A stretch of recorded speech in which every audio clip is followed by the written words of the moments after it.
Bonjour à tous, bonjour messieurs, dames. Merci d'être là malgré la chaleur. Je vous prie de bien vouloir vous installer. Merci aux rencontres qui nous accueillent. Je suis très bien entourée aujourd'hui pour parler d'un sujet très important.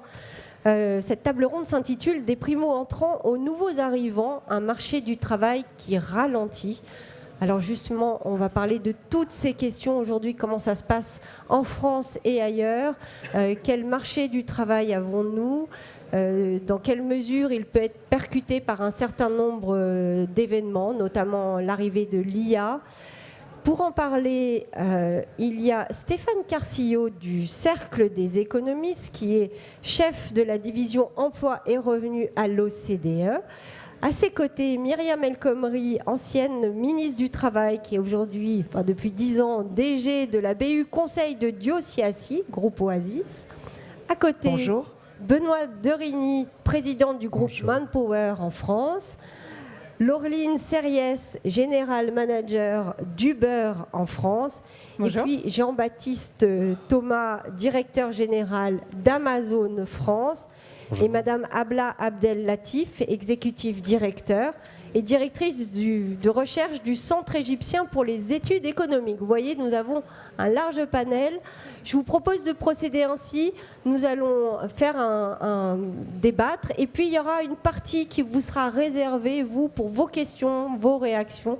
Donc, n'hésitez pas à les noter dans un petit coin pour intervenir à la fin de la session. Mais tout d'abord, on va démarrer avec Stéphane Carcillo. Comment ça se présente, ce marché du travail? Il ralentit réellement? Alors, merci Fanny. Oui, ce marché du travail, il fonctionne en ce moment au ralenti, c'est vrai.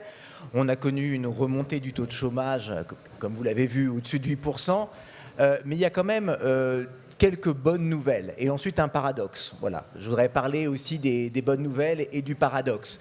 Les bonnes nouvelles, c'est qu'en fait, le taux d'emploi, il a beaucoup augmenté ces dernières années. La France a créé énormément d'emplois depuis, je dirais, une quinzaine d'années. On a un taux d'emploi qui dépasse les 69% aujourd'hui. On frôle les 70%. Donc c'est vraiment une très grosse progression. On avait tendance à avoir des taux d'emploi vraiment particulièrement bas. Et ça, ça a été réalisé notamment par des réformes qui ont amélioré l'insertion des jeunes sur le marché du travail. Je pense notamment aux réformes de l'apprentissage, mais aussi à des réformes qui ont amélioré le taux d'emploi des seniors, notamment des réformes successives des systèmes de retraite. Ça a beaucoup contribué à cette amélioration structurelle du marché du travail. Et même si le taux de chômage a rebondi récemment, c'est plus conjoncturel en France que structurel, il faut quand même le rappeler, parce que structurellement, il y a même une étude de la Banque de France récente qui montrait que le taux de chômage structurel en France, depuis 15 ans, avait baissé d'1,5 point. Donc ça, c'est quand même important qu'on n'ait pas non plus l'impression que toutes les réformes qu'on a faites, finalement, n'ont pas d'impact. Il faut essayer de séparer le structurel du conjoncturel. Pour revenir au structurel, on a quand même des faiblesses. Oui, on a progressé sur les jeunes, oui, on a progressé sur les seniors, mais on est encore en dessous de nos voisins immédiats, en tous les cas des voisins comme les pays nordiques ou l'Allemagne ou l'Autriche, en matière de taux d'emploi, de deux groupes qui font qu'on est en retard. Ce sont les jeunes et les seniors. Concernant les seniors, on a, comme je vous l'ai dit, beaucoup progressé. On a un taux d'emploi des 55-64 ans qui aujourd'hui approche les 60%, mais qui chute fortement après 60 ans, avec beaucoup de gens qui vont sortir du marché du travail de manière prématurée. Malgré les différentes réformes des retraites. Je rappelle qu'aujourd'hui, on a un taux d'emploi entre 60 et 64 ans de 42%, c'est 56% dans l'OCDE et 67% entre 60 et 64 ans en Allemagne. Donc ça vous dit aussi la marge de progression qu'on a, un écart de 25 points. Ensuite, les jeunes. On a un taux d'emploi des 15-24 ans qui tourne autour de 34% contre 42% en moyenne au sein de l'OCDE et 50% en Allemagne, jusqu'à un taux d'emploi de 75% des jeunes aux Pays-Bas. Alors, ce n'est pas en soi la marque d'un échec complet, c'est aussi le fait qu'on a beaucoup de jeunes qui font des études longues, mais comme on le sait, on a aussi beaucoup de jeunes qui ne combinent pas suffisamment souvent emploi et études ou qui n'alternent pas suffisamment emploi et études. On a aussi fait beaucoup de progrès sur les NEET. Là, je me tourne vers Myriam El Khomri, avec la mise en place de plateformes anti-décrochage qui ont permis de baisser. Les NEET, il faut rappeler, c'est ceux qui sont sans emploi et sans formation. C'est les jeunes qui sont ni en emploi, ni en formation, ni à l'école. Et on a baissé ce taux de NEET, mais on a encore aujourd'hui de 12% des 15-24 ans qui sont NEET. C'est trop dans un pays où on a besoin d'augmenter le taux d'emploi. Alors, augmenter le taux d'emploi, pourquoi ? Il y a une finalité. Bon, d'abord parce que l'emploi c'est très important pour tout le monde, c'est très structurant d'un point de vue individuel, et puis il faut quand même rappeler les enjeux budgétaires et financiers.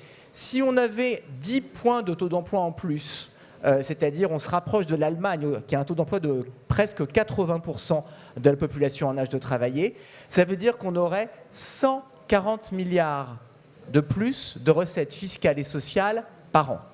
140 milliards. Donc c'est un peu la sortie par le haut de nos problèmes de financement qui sont liés au ralentissement des gains de productivité, au vieillissement de la population. Et donc c'est un énorme enjeu, cette augmentation du taux d'emploi des jeunes et des seniors pour notre économie et pour nos finances publiques. Alors, je voudrais, avant de conclure, rajouter un petit twist là-dedans, c'est qu'on a des grandes transformations, évidemment. On a la démographie et le vieillissement démographique qui fait du maintien de l'emploi des jeunes et des seniors une priorité, parce qu'on a envie de... Le vieillissement démographique va avoir tendance à faire baisser la population d'âge actif. Il va falloir augmenter le taux d'emploi pour compenser cette baisse de nombre de personnes en âge de travailler. Mais on a aussi un autre choc qui est le choc technologique et l'arrivée de l'IA, qui pose de grandes questions, parce qu'on se pose la question des métiers pour les jeunes. Est-ce que les jeunes qui sont formés aujourd'hui auront des métiers qui correspondent à leur formation demain ? Est-ce qu'il ne va pas y avoir la disparition de beaucoup de métiers à contenu cognitif qui, il y a 10 ans, n'étaient pas automatisables, mais qui, avec l'IA, vont être en partie automatisables ? Ça, c'est une des grandes questions auxquelles on va essayer de répondre aujourd'hui. Et la deuxième question, c'est aussi, est-ce que l'IA, c'est peut-être une opportunité pour maintenir un certain nombre de seniors en emploi, parce que ça peut réduire la pénibilité, ça peut permettre à des seniors d'apprendre plus facilement certaines nouvelles technologies ou certains savoirs nouveaux, et donc ça peut être aussi une opportunité. Donc voilà pas mal de questions qui sont ouvertes pour la session d'aujourd'hui qui va être passionnante. Merci pour ce tour d'horizon. Stéphane, ça ouvre effectivement plein de questionnements. Myriam El Khomri, je me tourne vers vous. Vous connaissez bien le marché de l'emploi. Vous avez été ministre du Travail. C'était il y a une dizaine d'années maintenant. Voilà, 10 piles, avec la loi El Khomri 2016. Aujourd'hui, vous êtes à la tête de Duo CSI, d'une division conseil. Qu'est-ce que ça vous inspire, ce marché du travail ? Quelles sont nos faiblesses et peut-être les raisons d'espérer ? Bonjour à toutes et tous, merci de l'invitation. Stéphane a raison de montrer qu'il y a des choses qui s'améliorent. Je pense que c'est extrêmement important et c'est vrai, il y a une réalité. Il y a un autre paradoxe que je voudrais ajouter, c'est que nous avons quand même des entreprises qui n'arrivent pas à recruter dans certains secteurs aujourd'hui. Et ça, c'est un point important et c'est souvent le même secteur. On le sait, c'est dans le bâtiment, c'est dans l'aide à la personne, c'est dans la logistique. Et en même temps, on a un taux d'emploi et un taux de chômage qui peut être, en tout cas un taux d'emploi inférieur à certains pays. Ça, c'est un point important parce que derrière cette question-là, il y a l'attractivité de certains métiers. Si je prends l'aide à la personne ou le vieillissement démographique, on sait qu'on a 60 000 offres d'emploi non pourvues tous les ans. C'est des emplois non délocalisables, non automatisables, et c'est 10% de l'emploi en zone hyper rurale. Donc voilà, j'ai été ministre du Travail, c'est un point extrêmement important. Donc c'est vrai que ça repositionne la valeur de certains métiers et les métiers sur lesquels nous devons continuer à améliorer l'attractivité. Ça, c'est un point important.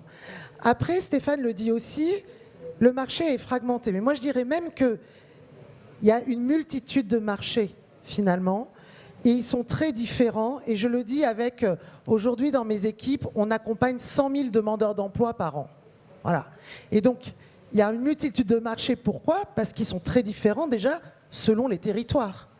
Ils sont très différents également selon les métiers et selon les niveaux de qualification.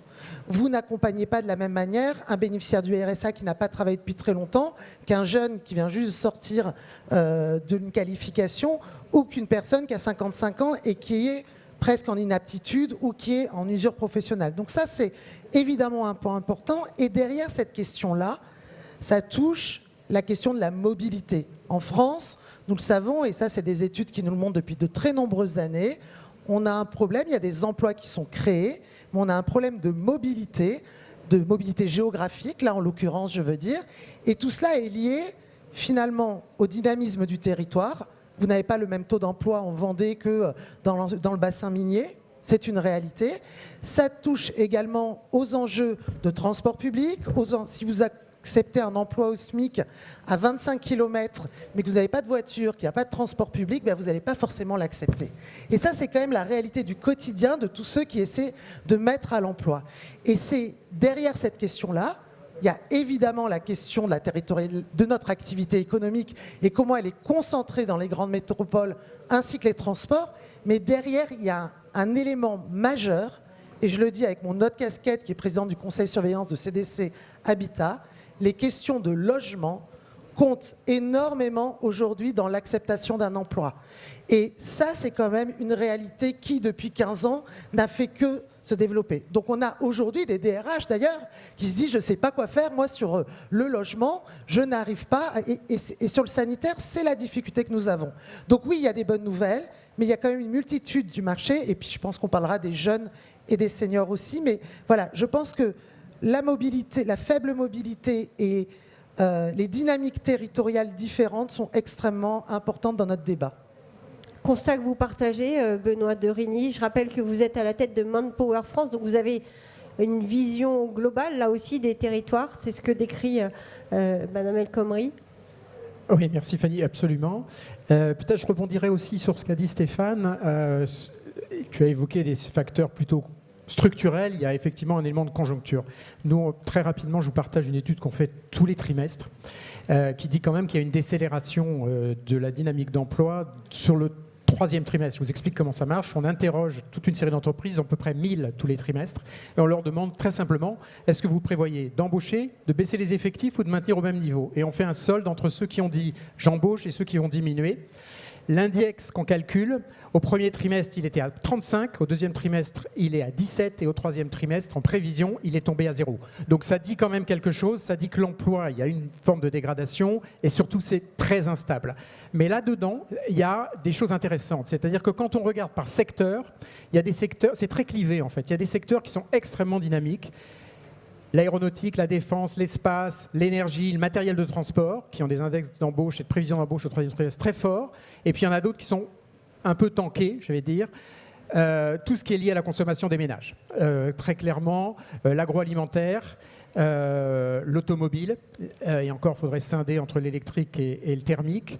Voilà. Et puis, dernier élément dans cette analyse, les entreprises de plus de 5000 salariés sont plus affectées, ce qui me laisse penser qu'en fait, sur cet indicateur, c'est certainement plus la conjoncture internationale qui parle. Alors, une fois que j'ai posé ça, moi, je pense qu'il y a un amortisseur et des opportunités. L'amortisseur, c'est la démographie. C'est évident. Si on prend le secteur de la défense, de l'aéronautique et de l'espace, c'est un secteur qui, d'ici 2030, a à peu près 300 à 350 000 prévisions d'embauche. Pour partie, c'est 30 000 créations d'emplois tous les ans, et pour partie, c'est 60 000 départs à la retraite. Donc c'est vraiment, là où je dis il y a une opportunité, c'en est une parfaite. La deuxième, qui moi me tient à cœur, et sur lequel il y a un sujet d'attractivité, vous l'avez évoqué, moi je suis convaincu de ça, c'est tous les métiers techniques et manuels. Voilà. Et c'est souvent ces mêmes secteurs-là. Ces métiers techniques et manuels, quand on parle de souveraineté, quand on parle de réindustrialisation, c'est ces métiers sur lesquels, en fait, sans doute, l'effet pyramide des âges va être le plus fort. Et c'est l'effet sur lesquels, en fait, on a un sujet d'attractivité des jeunes qui est le plus faible, avec en plus un taux d'abandon où ils partent sur autre chose. Je parle sur des formations bac plus 2, qui fait qu'en fait, on n'arrive pas à pourvoir. Voilà. Donc ces métiers-là, pour moi, ils ont du sens en plus. Ils sont concrets, ils ne sont sans doute pas disruptés par l'IA et ils sont non délocalisables. Voilà. Laureline d'Uber, Laureline Serriès, General Manager d'Uber France. Vous, il n'y a pas de problème d'attractivité chez vous? Non, et je dirais même que c'est assez intéressant de voir la manière dont finalement l'économie de plateforme peut aussi peut-être contribuer un petit peu aux différents sujets que vous venez de soulever. Et en réalité, finalement, il y a deux angles que je retiens un petit peu de ce que vous avez dit précédemment, notamment vous, Monsieur Carcillo. Le premier, c'est le sujet en fait de l'emploi des seniors. Et on voit effectivement qu'il a beaucoup augmenté les 55-64 ans. On a augmenté de 20 points le taux d'emploi depuis les années 2000 à peu près. Mais on reste néanmoins effectivement un peu décroché par rapport à nos voisins européens. Et puis quand on regarde les jeunes également, et bien chez les jeunes, les 18-24 ans, et bien c'est sur cette population-là l'année dernière que le chômage a accéléré le plus fortement en France. Donc on a des enjeux à ces deux endroits-là en fait. Et si on se tourne maintenant un petit peu vers l'avenir, l'avenir tel qu'on le regarde, c'est un avenir avec des carrières qui sont un petit peu d'une certaine manière morcelées.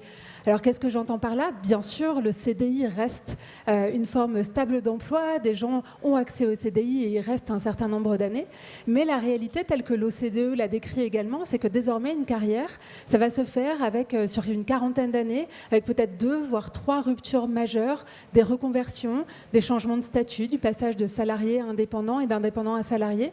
Et ce qui est intéressant, c'est de voir à partir de là ce que nous, économie de plateforme, et en l'occurrence pourvoyeurs d'occasion de travailler avec des statuts d'indépendance, qu'on peut apporter.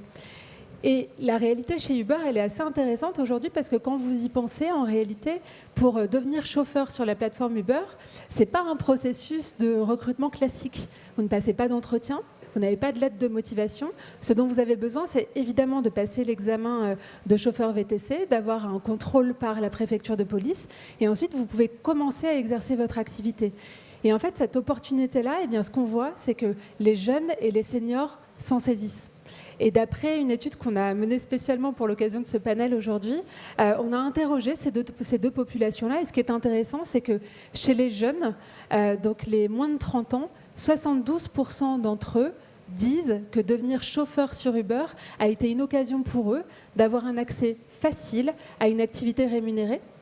Et quand on regarde à l'inverse les plus de 50 ans, eh bien, ils sont 77% à dire que devenir chauffeur Uber leur a permis eh bien, de rester dans l'emploi dans un moment où il aurait peut-être été plus difficile pour eux de retrouver un emploi. Alors évidemment, derrière ça, la question qui est souvent débattue, c'est la question des conditions de travail sur la plateforme également, bien sûr. On y a beaucoup travaillé, la réglementation y a contribué, notamment la fameuse loi El Khomri qui a été rappelée en début d'échange. Mais au-delà de ça, tout le dialogue social qu'on a construit depuis. Mais j'aimerais que cette discussion-là n'occulte pas non plus et n'oublie pas la focale que l'on met et la facilitation que l'on peut permettre dans cette transition professionnelle.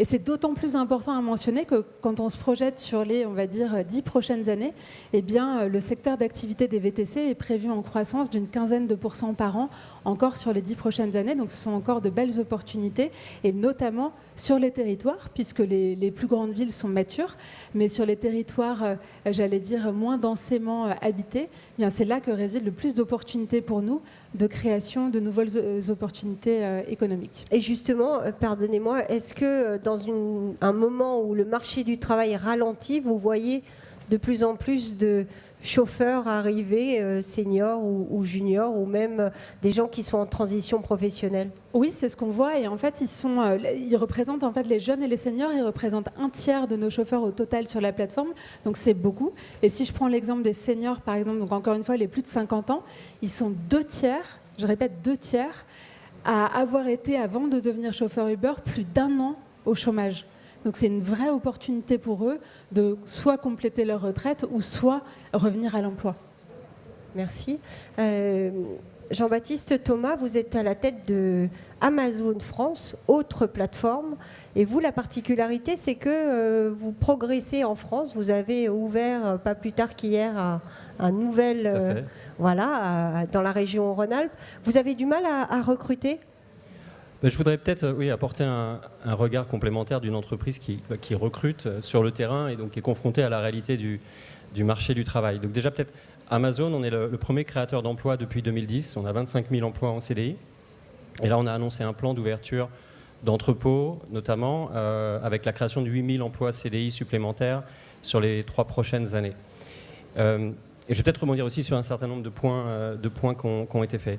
Nous, notre enjeu, c'est créer de l'emploi, évidemment, mais de l'emploi qui est accessible à tous, sans condition de diplôme, sans CV, et qui évite en fait une discrimination liée à l'âge ou liée au diplôme. On voit bien que le diplôme est une barrière pour le marché de l'emploi. On n'a pas de quota chez Amazon, mais la réalité de cette approche qu'on a avec France Travail, on collabore très étroitement avec France Travail, c'est une méthode de recrutement sur simulation, et donc ça nous permet d'avoir 61% de nos employés qui ont moins de 35 ans, 16% qui sont seniors. Sur notre nouveau site qu'on vient d'ouvrir, donc inauguré hier à Colombier-Saunieux, à côté de Lyon, 20%, en tout cas sur les premiers recrutements, les premières centaines de recrutements, 20% sont des anciens bénéficiaires du RSA, 20% viennent des quartiers prioritaires, et on a aussi donc seniors et jeunes. Et je pense qu'avoir un partenariat entre public et privé est essentiel pour pouvoir recruter. Pour répondre à votre question, on a déjà reçu 7000 candidatures sur les métiers de la logistique, qui sont des métiers peut-être... Alors on aura 3000 emplois en CDI. Pour l'instant, on en a 1000 qu'on a déjà recrutés, et on va monter sur le reste de l'année sur 3000 emplois en CDI. Je veux juste rebondir sur un certain nombre de points. Je suis tout à fait d'accord que les transports publics, et encore une fois, hier j'étais dans notre nouvel entrepôt de Colombier-Saunieux, les transports publics, le logement peuvent être des barrières sur ce type d'emploi. On sait que nous, notre recrutement est local. 80% des employés vivent autour de 25 km, dans une zone 25 km autour d'un entrepôt. Et 25 km, c'est le plus long, mais c'est quand même une distance qui peut, notamment sur des premiers emplois, qui peut évidemment être un frein à l'emploi. Le deuxième, c'est que l'intelligence artificielle, en tout cas nous sur les métiers de la logistique, la robotisation, l'intelligence artificielle va aider et nous aide à embaucher des seniors. Elle réduit la pénibilité au travail très fortement, elle réduit les mouvements répétitifs, elle réduit le port de charges lourdes, elle réduit le nombre de kilomètres que vous avez à parcourir, puisque nous, nos armoires se déplacent, elle prend en compte l'ergonomie du collaborateur. Donc je pense que c'est un point aussi assez important qui peut aider. Et bon, la logistique, vous avez dit que ce n'était pas très attractif. Nous, on reçoit des candidatures. On a aussi, évidemment, il faut des rémunérations qui soient attractives et des perspectives de développement. Je pense que c'est ça qui est important. Nous, on fait en sorte de développer nos collaborateurs. 3/4 de nos managers ont commencé comme préparateurs de commandes et ils ont des formations académiques et sur le terrain pour leur permettre de devenir manager. Et je pense que c'est ce qu'il faut donner à un primo emploi ou sur des seniors, leur donner des perspectives de carrière. Merci beaucoup. Alors, je vous propose maintenant un regard un petit peu différent, Madame Abla Abdel Latif. Je vous remercie d'être avec nous.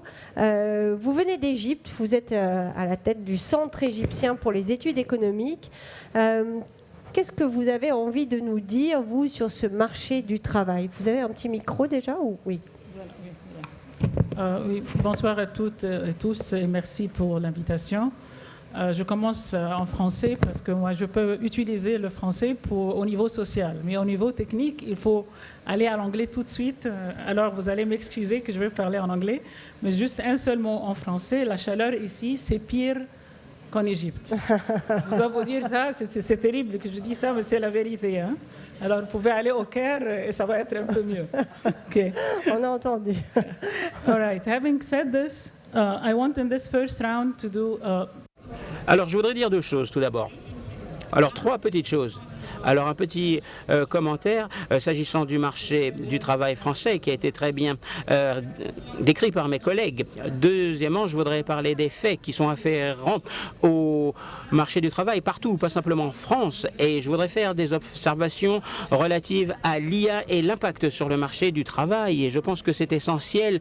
Et je pense qu'on ne peut pas sortir cette question de la discussion. Alors bien sûr, en France, vous êtes inquiet du marché du travail français, mais ce qui se passe en France, c'est une réalité dans d'autres pays. Beaucoup de pays souffrent du manque d'emploi, du chômage. Nous sommes confrontés aux mêmes problèmes et quelles sont les politiques que nous devons adopter. Donc ne vous inquiétez pas trop du marché du travail français, il va s'améliorer, ne vous inquiétez pas.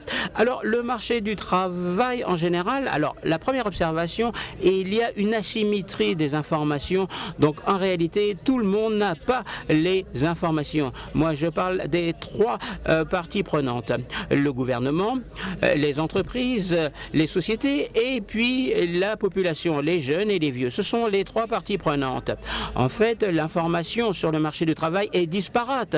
Donc, il y a une asymétrie de l'information et certaines personnes ont des belles chances, des belles opportunités, d'autres n'en ont pas. Ça, c'est le fait numéro 1.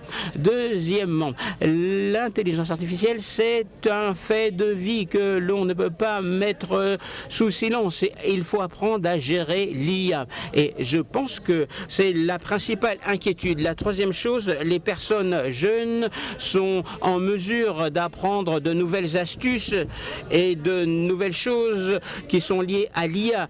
Et en règle générale, elles vont acquérir de l'expérience. Les personnes qui utilisent les outils IA, notamment ChatGPT, notamment dans des domaines qu'ils ne comprennent pas, ils courent au désastre parce que l'expérience ici est pertinente et elle met en lumière beaucoup de choses. Voici certains des faits. S'agissant de l'IA, et ça c'est important, l'IA, alors, bien sûr, nous avons fait beaucoup de travail sur l'IA et sur l'effet de l'IA sur le marché du travail en Égypte.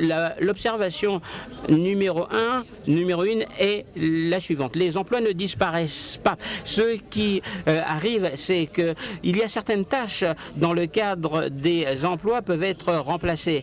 Et vous avez trois types de tâches. Des tâches primaires, des tâches qui sont de base, fondamentales, des tâches secondaires qui sont quelque peu techniques, et vous avez aussi des tâches annexes qui sont effectuées par des personnes de très haut niveau. Et donc, il faut voir qu'il y a des risques qui interviennent au premier niveau et il y a moins de risques pour les deuxième et troisième niveaux. Donc, les êtres humains vont continuer à faire partie du marché de l'emploi, mais cela doit être planifié.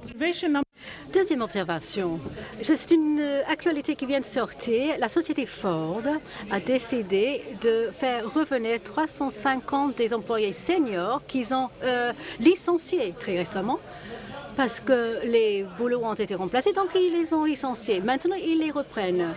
Pourquoi, vous vous demandez?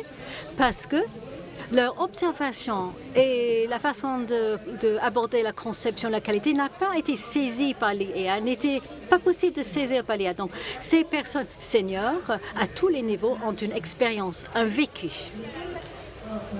Troisième observation, on n'est pas sans espoir. Ceux qui ont perdu leur boulot, ça ne veut pas dire qu'ils sont inemployables. Chez nous, dans nos modèles, on constate des compétences qui peuvent être apprises, qui permettent à ces individus-là de se joindre à une communauté d'emploi. Donc, ce sont des emplois annexes à votre activité principale, mais il faut apprendre de nouvelles compétences. Vous allez garder certaines compétences, laisser tomber certaines compétences, on apprend de nouvelles pour agir en fonction du niveau de risque. Il faut juste être au courant. Il y a de nouveaux jobs qui sont créés avec l'IA. Ce sont les natifs IA, intégralement IA, et ce sont des emplois qui évoluent à cause ou grâce à IA.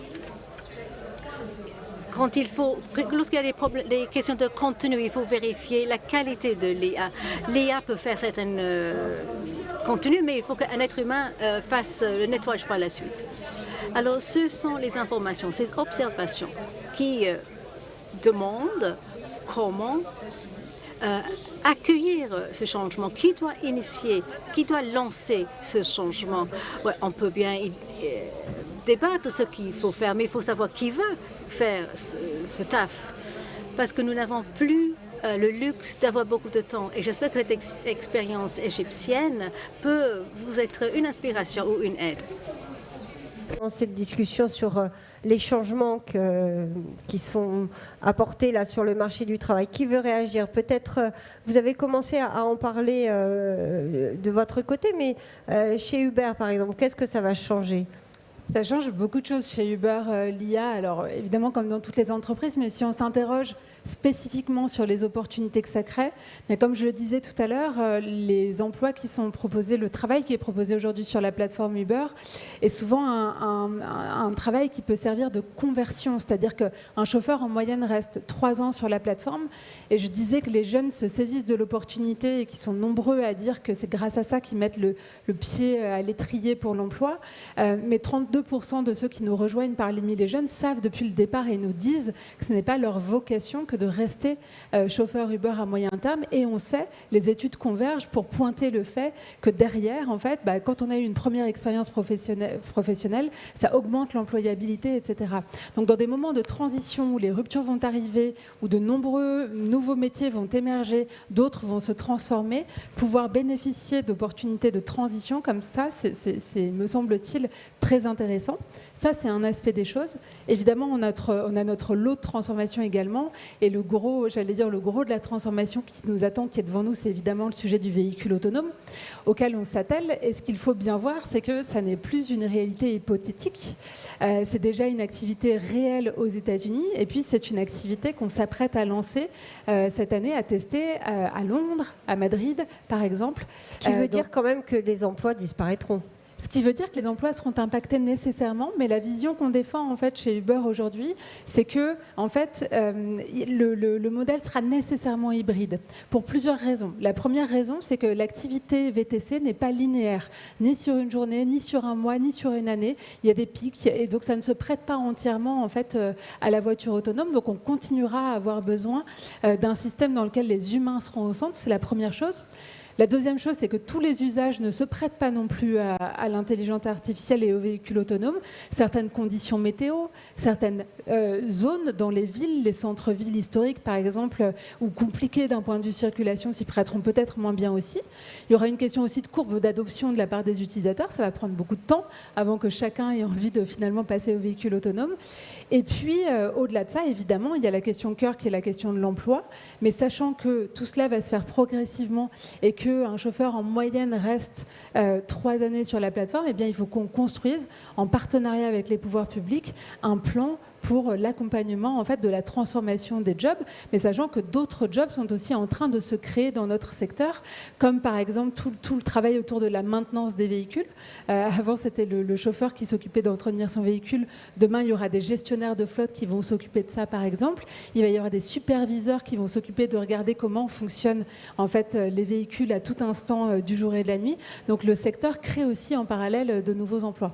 Alors, question, on a parlé du diplôme.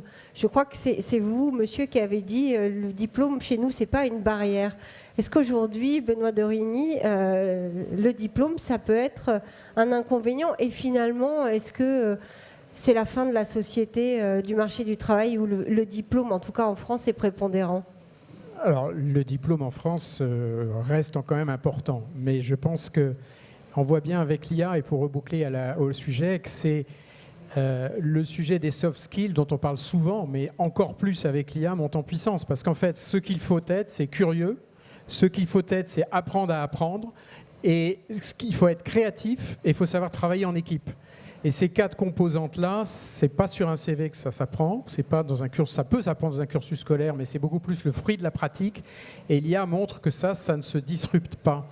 J'ajouterais peut-être un point concernant le sujet de la table ronde, qui est les juniors et les seniors face à l'IA.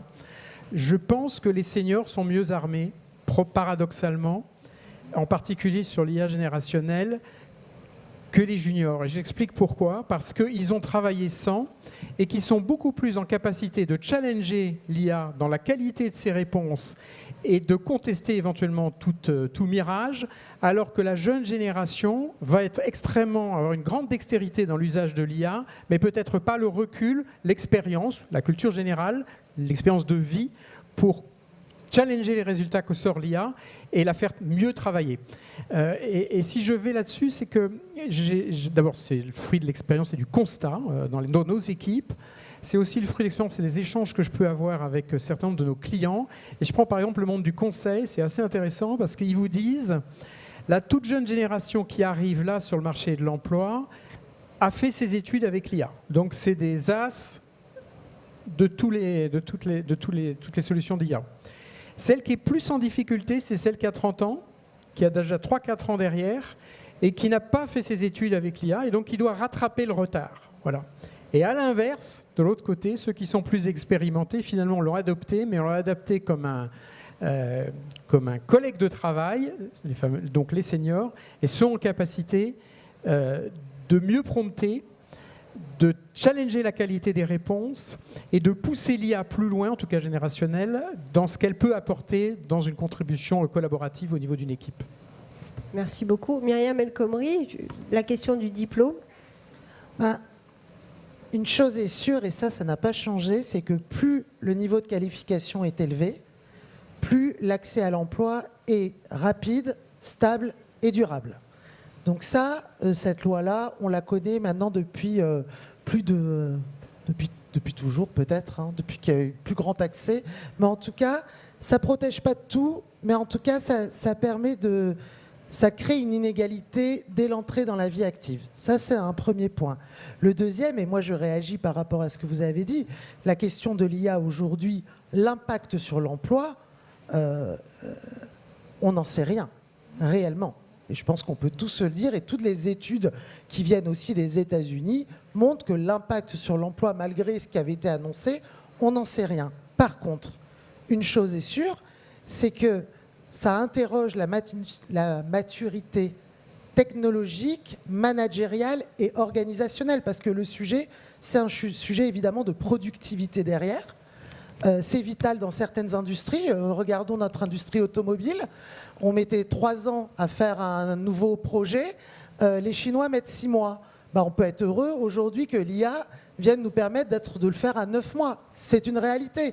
Et donc ça, c'est quand même la réalité de certains pans de notre industrie. Mais derrière cela, ça dit une chose, et là, moi, je partage tout à fait, c'est qu'on est aujourd'hui, notre difficulté, c'est d'organiser les transitions. Et c'est là, on sait créer des autoroutes, voilà, mais aujourd'hui, on prend des chemins de traverse. Et donc, c'est toute notre difficulté. Et je trouve que la question de la formation, elle est très présente sur le diplôme initial dans notre pays, on le sait, mais elle ne doit plus être pensée comme un stock acquis en début de carrière, absolument plus. Elle interroge vraiment notre capacité permanente à se réorienter. Et le CEREC sur les jeunes vient de sortir une étude qui est passionnante, qui montre qu'en fait, 3 ans après leur première expérience professionnelle, plus de 25% des jeunes font une reconversion professionnelle. Ça fait beaucoup. Pas, hein. Un quart, c'est beaucoup. Voilà, on ne s'y attend pas. Et si je peux me permettre de parler des seniors, on est face à une autre difficulté s'agissant des seniors. Quand je parlais d'attractivité de la logistique, je disais, finalement, il y a beaucoup d'offres d'emploi non pourvues dans la logistique, dans le service à la personne. Et donc, c'est en ça qu'on ne trouve pas preneur pour toutes les offres d'emploi qui sont. Mais aujourd'hui, sachez qu'il y a 30% des départs qui ne correspondent pas d'un passage direct de l'emploi à la retraite. Intéressant. Et si je vais sur les éléments que tu as donnés tout à l'heure, c'est encore plus fréquent, parce que quand on parle des 55-64 ans, il faut qu'on regarde les 55-60 et puis les 60-64. Et là, ce qu'on voit, c'est qu'il y a une part importante des seniors, et on le voit, nous, dans les aménagements de fin de carrière, on fait chez DIOCSI près de 10 000 bilans retraite individuels par an, d'ouvriers, d'employés, tous secteurs confondus. Et on voit qu'une part importante sort du marché de travail pour des questions de maladie, de chômage, d'inactivité. Et dans certains métiers, et permettez-moi là de le dire, de faire le lien direct avec les tensions au recrutement, c'est que dans certains métiers, dans le bâtiment, dans les services à la personne, c'est près de 6 sur 10 qui sortent. Donc ça pose, non pas la question du diplôme, ça pose la question de la soutenabilité de certains métiers et de notre capacité à permettre en amont des réorientations, des reconversions professionnelles. Quand on a 7 sur 10 qui ne vont pas jusqu'à la retraite dans certains métiers, ils ont fait l'étude sur 20 métiers spécifiques. Voilà. Je trouve que c'est intéressant dans cette idée de créer ces transitions et d'améliorer ces transitions. Jean-Baptiste Thomas, vous avez beaucoup de gens qui postulent chez vous, qui sont en transition, en reconversion? Oui, sur le site qu'on a ouvert à Osny il y a quelques années, là on a des datas un peu matures, donc il y a 4000 emplois en CDI, 75% étaient en recherche d'emploi et 2/3 d'entre elles étaient en recherche d'emploi à longue durée. Donc notre rôle, c'est pour ça que sur le diplôme, je suis évidemment d'accord avec vous que le diplôme reste un élément important. Maintenant, moi je vois comme une responsabilité sociale des entreprises de pouvoir donner accès à des rôles sans le diplôme au maximum, et en tout cas de ne pas discriminer sur le diplôme, de ne pas discriminer sur l'âge, de ne pas discriminer sur... Je discutais hier avec une employée de notre nouveau site qui expliquait que elle a répondu à une offre sur France Travail. Elle avait 2 ans de trou dans son CV parce qu'elle a décidé de faire une formation différente. Bon, voilà. Et elle disait qu'elle n'arrivait pas à trouver un emploi parce que les entreprises ne voulaient pas d'elle, parce qu'elles ne trouvaient pas justifiable ces 2 ans de trou. Nous, comme on ne demande pas de CV, on ne savait pas qu'elle avait 2 ans de trou. Donc au moins, il n'y a pas eu de problématique sur ce sujet-là. Et je pense que c'est important de pouvoir donner accès. Peut-être le deuxième point sur l'intelligence artificielle, là où je vous rejoins, alors on n'en sait rien, mais nous, ce qu'on observe, c'est effectivement une transformation d'un certain nombre d'emplois. Nous, sur nos entrepôts robotisés, c'est là où on a le plus d'employés. Quand on modernise, robotise un entrepôt qu'on a ouvert il y a quelques années, on crée de l'emploi, 30% d'emplois en plus, parce qu'il y a des besoins en plus, maintenance, robotique, et puis parce qu'en fait, on est plus efficace et on arrive, nous, à mettre plus de sélection, à livrer plus de colis, et donc on recrute plus d'emplois. Je sais que ce n'est pas intuitif et qu'il y a un discours sur et je peux comprendre les craintes, sur l'intelligence artificielle va tuer l'emploi. Je pense qu'on n'en sait rien, et je pense qu'il y a des contre-exemples où effectivement ça crée de l'emploi. Ça peut remettre vers le chemin de l'emploi des seniors aussi, comme vous l'avez dit précédemment. Et en tout cas, nous, c'est notre conviction que l'intelligence artificielle peut aider l'emploi actuel, en fait. Alors l'intelligence artificielle qui est de l'emploi, Abla Abdelatif, dernier mot sur ce sujet peut-être? Okay, dernier mot, tant que possible. Donc, je voulais parler de l'expérience égyptienne. D'abord, permettez-moi de dire, si en France, la personne qui peut agir, c'est le gouvernement. Ce n'est pas les entreprises, parce que les entreprises courent après les bénéfices.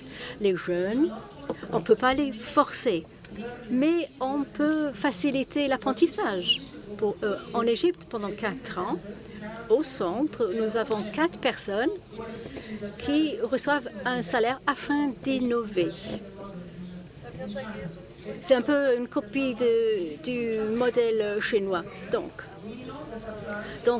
on sait qu'il y a des diplômés, mais on ne sait pas quelle est la demande du marché. Donc, il y a des postes à pourvoir qui ne sont pas satisfaits. Il y a des personnes qui cherchent un travail de l'autre côté. Donc, ces 4 personnes ont étudié le marché et tous les trimestres, on prend le pouls du marché. On sait quels sont les jobs à pourvoir grâce aux publicités qui sont en Internet et on utilise les outils IA pour récolter ces informations-là. Avec cette connaissance, on va plus en profondeur pour comprendre comment l'IA va impacter les emplois. Et on développe un outil qui s'appelle JobIt, en voie de développement, où vous pouvez accéder à toutes les informations sur le marché de l'emploi, sur l'orientation professionnelle. Vous pouvez avoir un contenu pédagogique, universitaire. Donc ça peut être très utile pour la France également, pour rendre disponibles les informations, pour faire des incentives pour les entreprises et donner ces outils gratuitement aux jeunes, les jeunes qui sont passionnés, qui cherchent un emploi. N'hésitez pas. Il y a une main qui s'est levée, madame. Si on peut vous apporter un petit micro, s'il vous plaît. Merci de vous présenter. Bonjour. Mettez-le bien contre votre bouche. Voilà.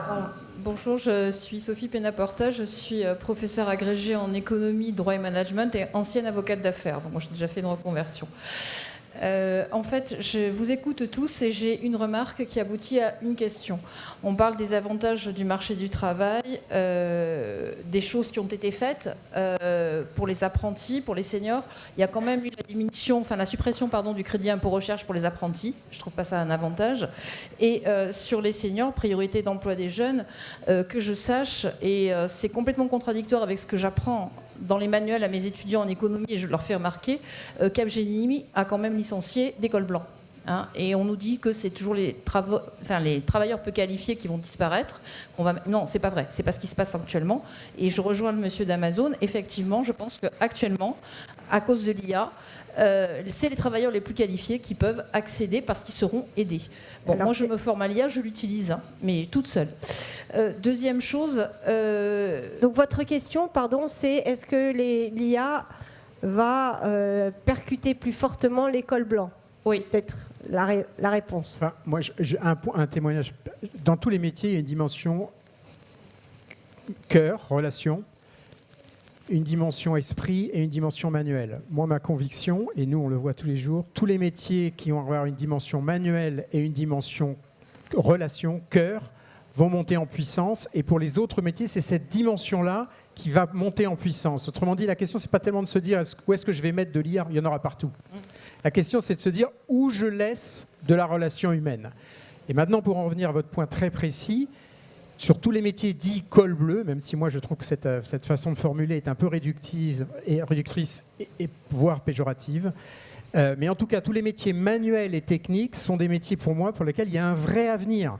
Et un vrai avenir en France, parce qu'il y a des enjeux de souveraineté, parce qu'il y a des enjeux de réindustrialisation, parce qu'il y a des enjeux de défense, et que ces métiers-là, bien sûr, vont évoluer avec de l'intelligence artificielle. En revanche, ils ont du sens, et en revanche, il y a des besoins tous les jours. Moi, j'ai 20 000 postes, là, à pourvoir, dont 6 000 CDI. La quasi-totalité, c'est des métiers dits col bleu. Voilà. Une autre question ?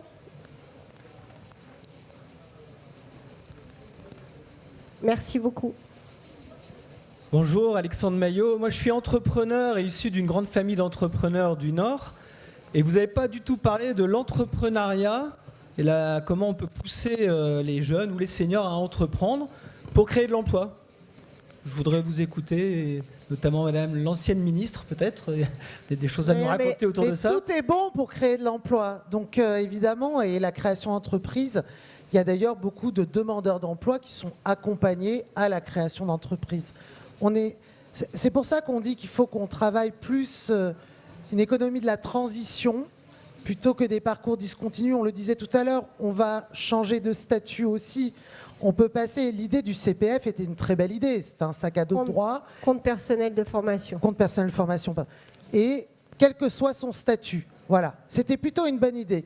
Le problème, c'est qu'on ne l'a pas mis en face aussi des enjeux de reconversion nécessaires dans certains pans. Mais je partage sur les métiers d'avenir, en tout cas ce qu'a dit mon collègue. Après, il y a aussi une réalité, et je me permets de le dire, l'intérim dans notre pays est quand même la voie de la flexibilité la plus responsable. C'est une porte d'entrée extrêmement importante aussi pour bon nombre de jeunes, mais pas seulement, pour aussi des personnes en reconversion.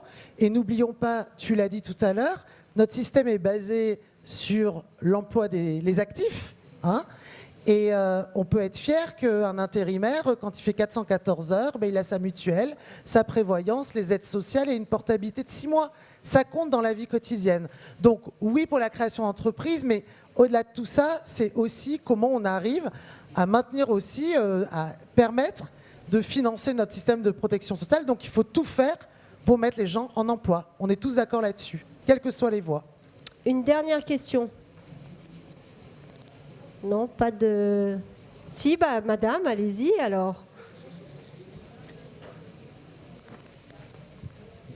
J'avais justement une remarque pour rebondir sur ce que vous disiez. Je suis tout à fait d'accord avec vous. Et pour rebondir ce qu'avait dit Madame Abdellatif, on oppose souvent les jeunes et les seniors dans le marché du travail, notamment sur le débat de la réforme des retraites. J'y reviendrai pas parce que on est trop cher. Hein. Moi j'ai 56 ans, on est trop cher. Voilà.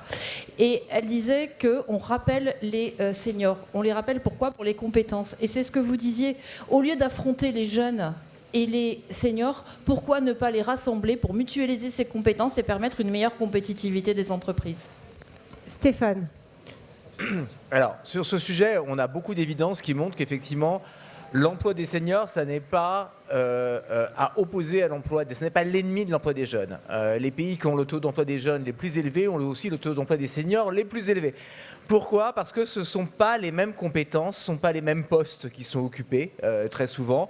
Quand on supprime un emploi occupé par un senior, très souvent, il n'est pas à nouveau créé avec un jeune dessus. Ce n'est pas du tout comme ça que fonctionne l'économie. Donc, ce n'est pas un gâteau qu'on se partage, le marché du travail. Donc, il ne faut absolument pas les opposer. Au contraire, il faut les rendre plus complémentaires. Évidemment, ils n'ont pas les mêmes compétences, pas les mêmes expériences. Ça a été rappelé, notamment dans l'usage, par exemple, de l'IA. Mais c'est vraiment des choses qui sont très complémentaires, je pense, dans leur approche.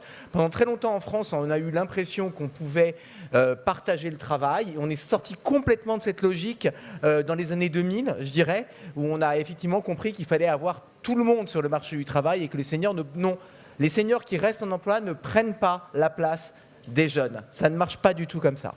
Je peux peut-être juste donner 2 chiffres, pardon de reparler du travail temporaire, mais vous m'avez donné l'opportunité.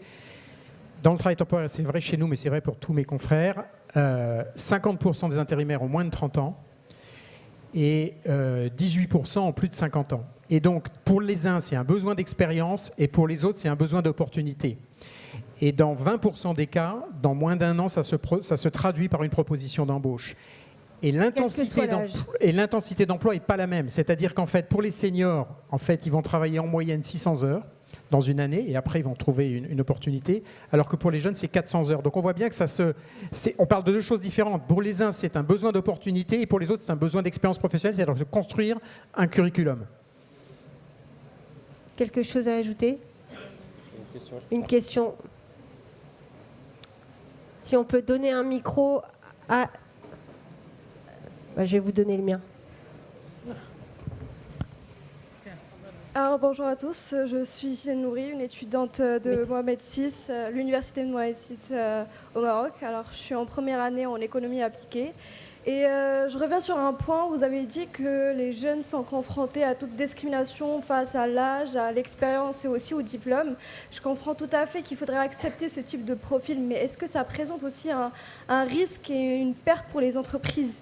Est-ce qu'on pourrait subvenir les entreprises face à l'embauche de ce type de profil ?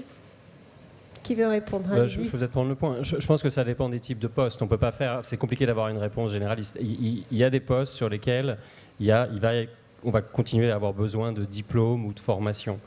Il y a d'autres postes sur lesquels je pense qu'il faut que l'entreprise prenne la responsabilité de pouvoir former les employés, notamment des jeunes, notamment des personnes qui sont éloignées ou qui se sont éloignées du marché du travail et qui puissent s'organiser et investir pour former, développer et proposer des carrières à ces employés. Maintenant, oui, il y a des postes où, si vous voulez être ingénieur dans la robotique, il vous faudra un minimum, évidemment, de diplôme ou de formation ou d'expérience pour pouvoir le faire. Mais sur un certain nombre de rôles, je pense qu'il faut être ouvert à ça, prendre le risque, accompagner des profils. On parlait de... Il faut pouvoir accompagner. Quand vous recrutez quelqu'un qui a été au RSA, quand vous recrutez même quelqu'un senior, je pense qu'il y a une responsabilité de l'entreprise d'accompagner pour que la personne puisse réussir. Donc il faut pouvoir faire ça.